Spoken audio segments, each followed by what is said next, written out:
천년간 전해온 톨텍 인디언의 위대한 가르침, 4가지 약속. 그 2번째.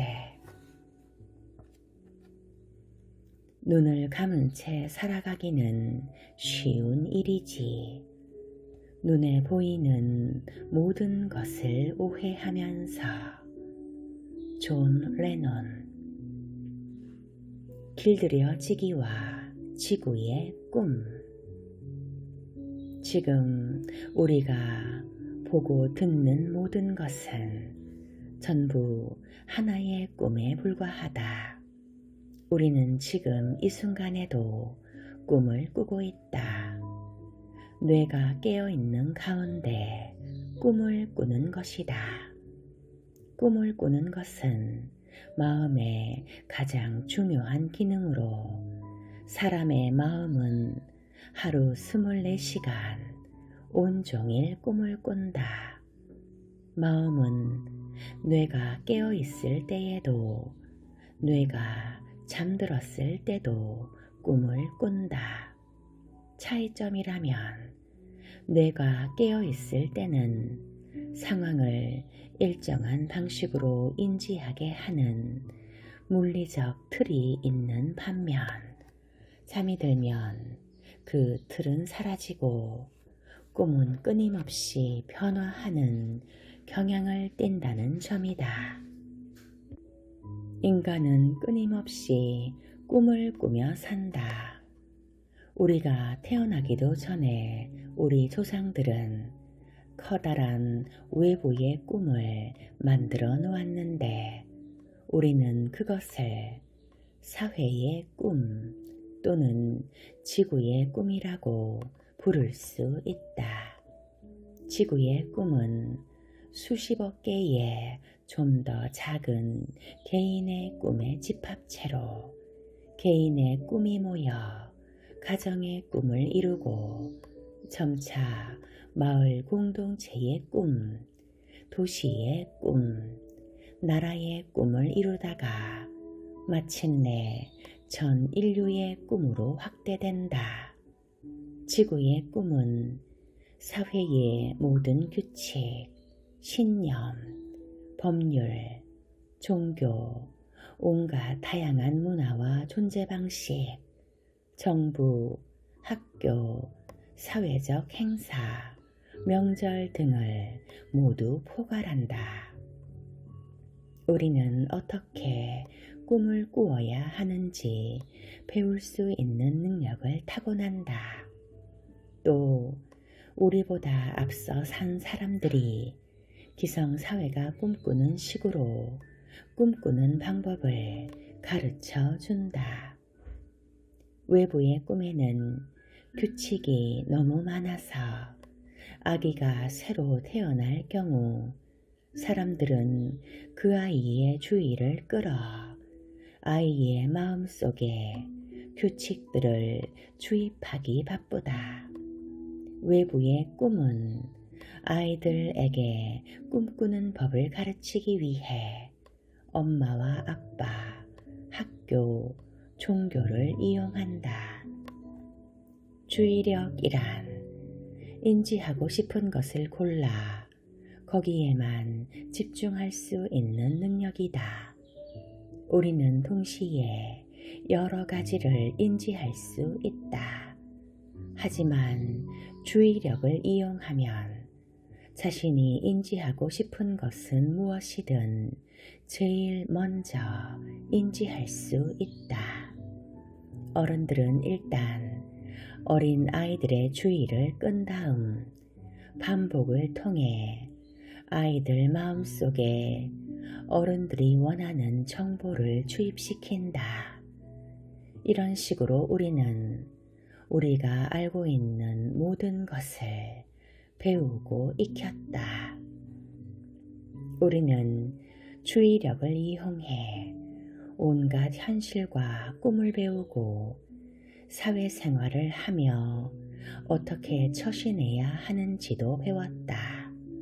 또 무엇을 믿고 믿지 말아야 할지, 무엇이 용납되고 용납되지 않는지, 무엇이 선이고 악인지, 무엇이 아름답고 추한지, 또 무엇이 옳고 그른지도 배웠다.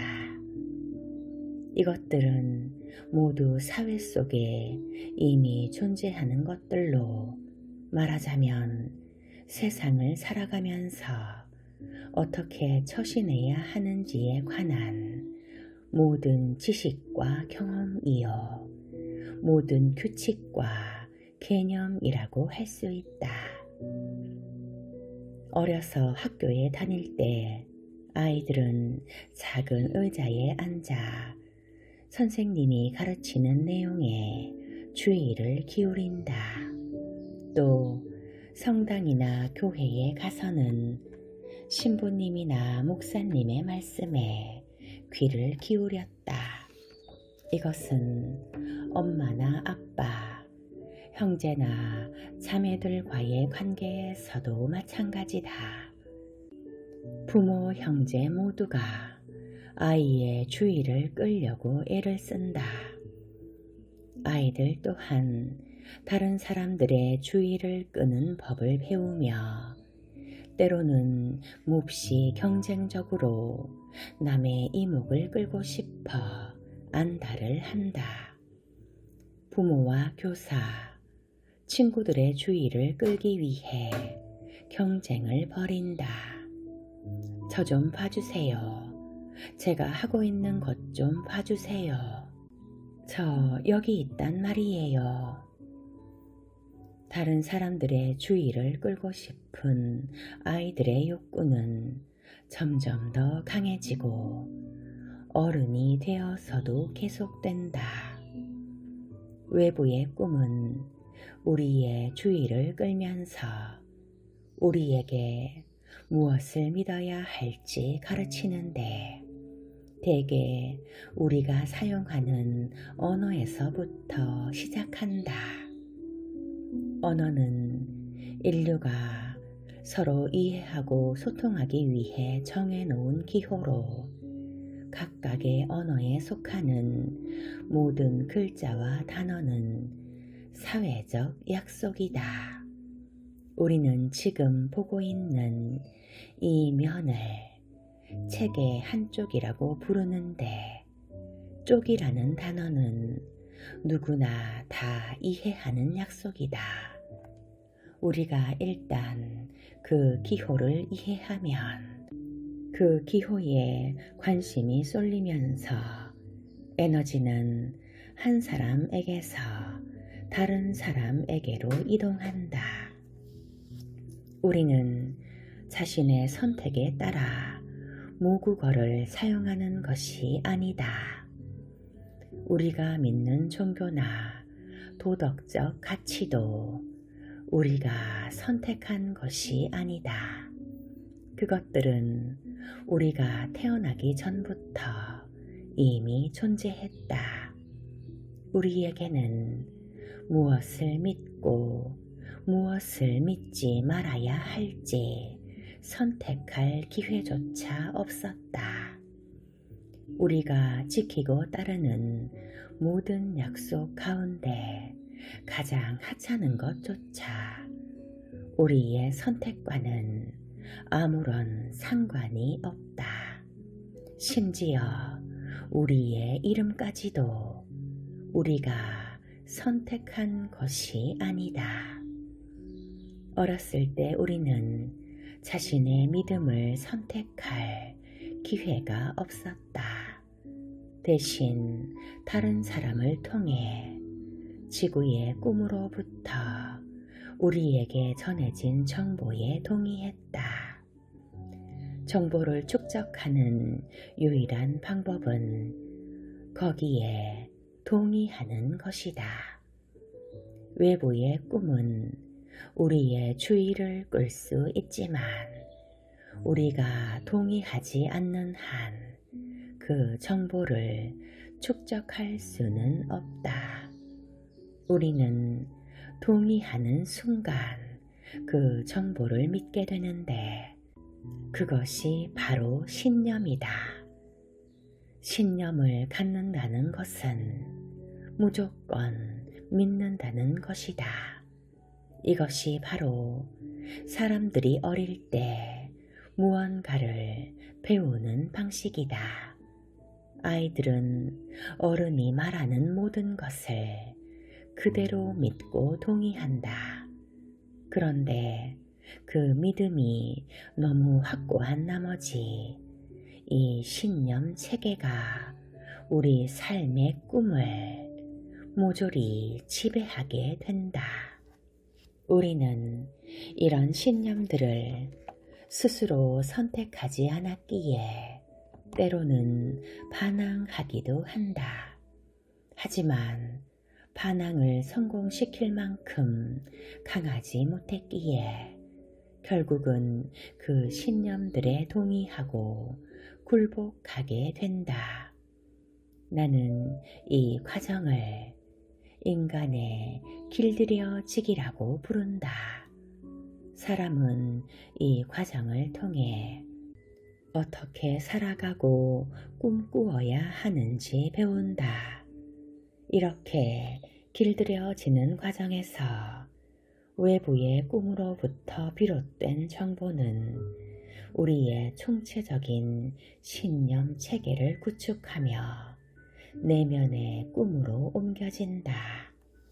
먼저 어린 아이들은 엄마, 아빠, 우유, 병 등 주변에 존재하는 사람이나 사물의 이름을 배운다. 그리고 점점 자라면서 집, 학교, 교회 및 텔레비전을 통해 어떻게 살아야 하고 어떤 행동들이 용납되는지 배우게 된다. 외부의 꿈은 우리에게 인간이 되는 법을 가르쳐 준다. 그 결과 우리는 여자와 남자의 개념이 무엇인지 완벽하게 이해하게 된다. 또 심판하는 것을 배움으로써 우리 자신을 심판하고 다른 사람과 이웃을 심판한다. 어린 아이들은 사람이 개나 고양이 혹은 다른 동물을 길들이는 것과 똑같은 방식으로 길들여진다. 개를 길들이기 위해 우리는 개에게 벌을 주기도 하고 상을 주기도 한다.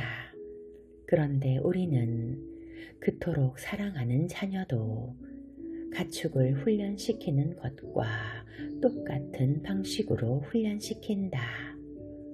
바로 채찍과 당근이라는 상벌 제도이다.